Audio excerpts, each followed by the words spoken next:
Alright guys, today we're going to be taking a look at some of the causes of P0401 Egr Flow Insufficient on Toyota Tacoma 2.4 liter base model rear wheel drives. Now, the very first thing you need to look for is vacuum leaks. You need to go through all of your hoses, make sure none of them are cracked, pull them off, make sure the ends aren't cracked. If they are, you can cut them off, put them back on. Usually there's a little extra slack. I went through everything. I changed the Pcv valve grommet and the Pcv valve. The Pcv valve and grommet I think was under $10. If it was all dried out and loose, change it and the hose. The main cause of this code, what I have found, is your vacuum modulator. What this is you actually have a filter underneath here. This will plug up. Make sure that's not plugged up with crap. Also, it has a rubber diaphragm on the inside that you are not able to change. Try to put this lid back on real quick. And if you've never changed your vacuum modulator, this is probably your issue. The diaphragm actually dries out and falls apart, and then this is no longer able to function, which means your Egr valve right here, the one with the brass cap right here, this is not able to function. And if that's not functioning, your exhaust gases are building up carbon inside of this port right here. I'm going to show you this port in a second because I'm going to pull the intake off. And what happens is, it's the size of your little finger, and it'll just completely fill with carbon. What you need to do is you need to unbolt your throttle body and then unbolt the upper half of your manifold from the bottom half. Just, there's a bunch of bolts down here. I think there's, what is there, like 6 of them? Pull this off and clean out that port. Then change your vacuum modulator and you should see a massive difference. And while you have it out, you'll have to have this out, clean your Egr valve. And you can actually test it. There's a port on top right here. If you hook a vacuum line to it and just kind of pull a vacuum with your mouth, you should see it open. And if it opens and you kind of hold a vacuum for a second and it doesn't close on its own, it's fine. Put it back in. Now, this isn't the only thing that can cause this. Any vacuum leaks.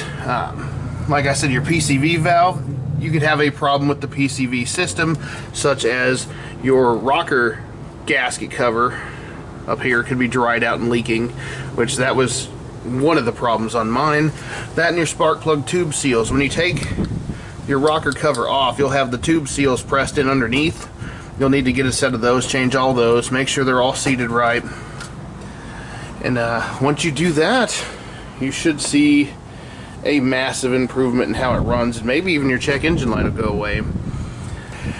Also, on the rare occasion that you have Egr flow excessive, it is also caused by this port blocking up, but it's blocking up your Egr temperature sensor, which is right here, this guy right here.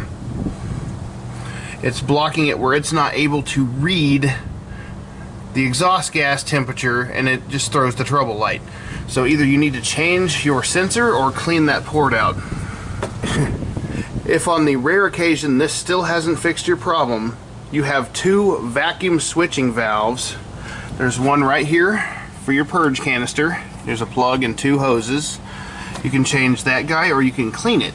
You can also test it by, when you unplug this, if you take a 9-volt battery and 2 wires and you touch the wires to the connections on the inside, if it clicks, it's working, it's fine. You also have one right down here bolted inside of your intake. You can just take this bolt off, unplug it, take the 2 hoses off, clean it, put it back in. Alright guys, I got the intake out, and this would be the back side where the Egr valve bolts up. This is the port I was talking about. It's about the size of your little finger, and it gets completely plugged up with carbon. And sure enough, this one actually was pretty dirty. So what I did was I went to Harbor Freight and I got one of these pipe cleaning brushes. I just chucked it into the drill. Now they have a loop on the end of them when you get them. All I did was I just kind of pinched it flat with pliers instead of cutting it off, because that's the only thing really holding the brush together is this loop. If you cut the end off, it'll kind of unfurl and fall apart. So just pinch that flat, put it in your drill, and run it through. I'll show you how I did it just real quick. You don't want to run it dry, so you'll want to put a little bit of carb cleaner. You can even use WD-40 if that's all you've got. And you just line it up with the port and spin it. Apply a little bit of force until it comes out into the main intake itself. Then back it out. And what you should be left with is a nice, clean, shiny port that has no more buildup in it. Also, make sure you take your Egr temperature sensor out, clean that, because the end of it's going to be dirty. Alright guys, I've got all of that straightened out on the truck. I've got the manifold back in, and now we're going to try to start it up. And what it was doing before was it was running really rough and the check engine light was on. I've already pulled the battery out and everything, but let's give it a startup.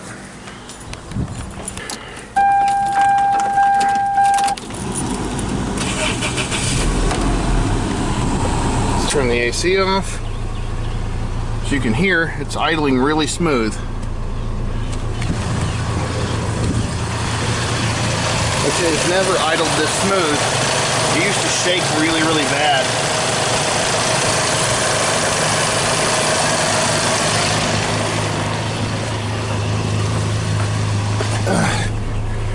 Also, when I turn the AC on, it would rev up really loud, so hang on. Just had that little jump up. That's all you want to hear.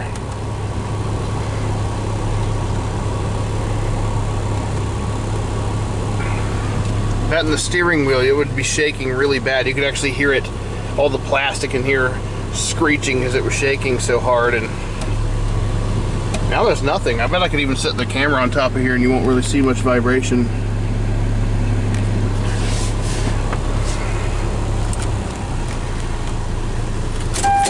It's fixed. Alright guys, just one more tip. When you're taking stuff apart, if you don't know where it goes, go ahead and label it. Take lots of pictures, that helps. It took me maybe 4 hours to do all this, so you should be okay. Just make an afternoon of it, get you some help, you know, you'll be fine.